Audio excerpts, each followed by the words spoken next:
Dako ang posibilidad nga hindi lang isa ka suspect ang nagpanghimulos-patay sa 18 anyos nga dalaga nga volleyball player sa barangay Uwak, Calinog, Iloilo. Sa interview nga bomburadyo kay Police Major Miles Geron, hepe sang Calinog Municipal Police Station, iyagin pahayag nga natukiban sa autopsy result sa lawas ang biktima nga si alias Ice nga hindi lang halin sa isa ka tawo ang semen nga yara sa kinatawo sang dalaga. Sunod kay Geron, padayon pang ilang investigasyon agud makilalaan kag maaresto ang isa pa ka suspect.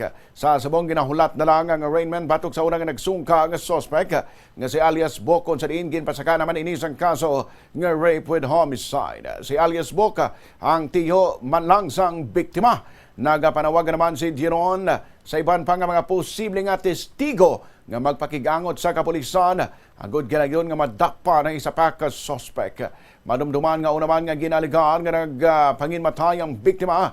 Apang gilayon man nga naibaluan nga ginimuslan ini kagungon nga ginpatay matapos ang maidid nga investigasyon sang kapulisan. Kay results ng autopsy niya according man sa aton nga medical officer.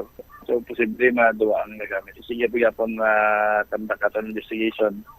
Sa posible pagid makatudlo abi kung silang ko pwede pagid. Mga pamilya abi dong sa palibot sa natabuan sa krimen base kung may mga nabalaan mo kamo nga nadlok lang mo magsugid dito sa amon sa Calinog 20.